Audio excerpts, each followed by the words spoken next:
رهبر ما سرور ما آن رسول الله ما سید و سالار امت آن حبیب الله ما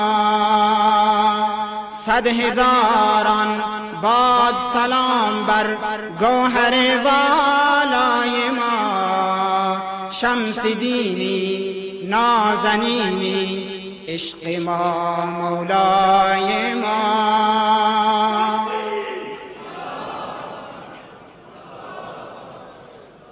آسمانی ها زمینی ها همه مهمان تو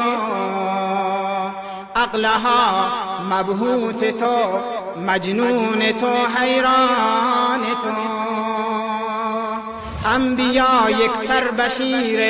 صبح میلاد تو ان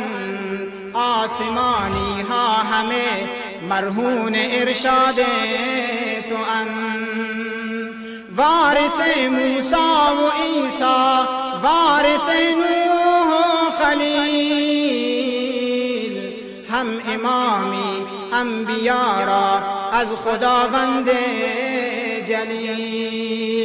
تو به جای سیم و زر احسان و عدل اندوختی تو نگاه مرحمت حتی به دشمن دوختی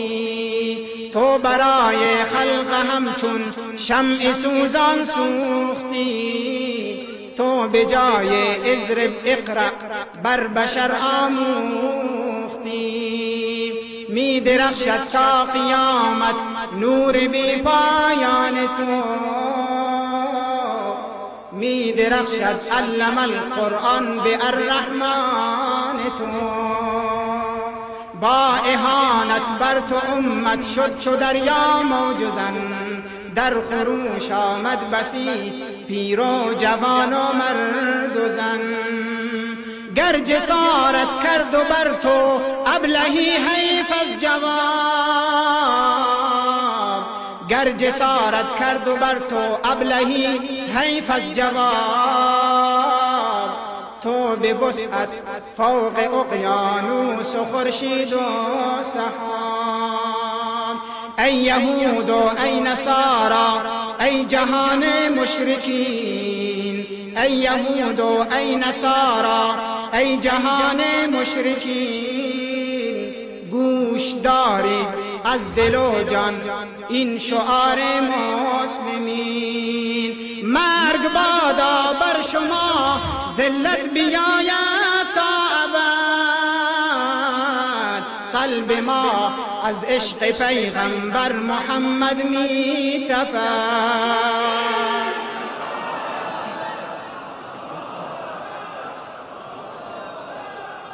حد که حرمش ساحتش را کفر بر قرآن ماست عشق طه ای نصارا مظهر ایمان ماست لعن انجیل و زبور و لعن قرآن خدا لعن انجیل و زبور و لعن قرآن خدا لعن هر انسان و جن و هر فرشته بر شما جان ما بادا فدای روح پاک آن رسول جان ما را بار الها در رهش گردان قبول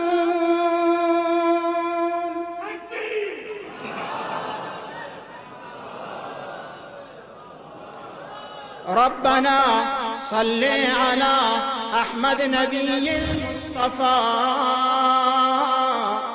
ربنا صل على احمد نبی المصطفى بر امام المتقین محبوب حق خیر الورا با پیام صلح و دوستی پا گذاشت اندر جهان رسم آزادی و عزت را نموده چون عیان کیست تا مثلش چو بوبکر و عمر جان پرورد کیست تا مثلش چو بوبکر و عمر جان پرورد؟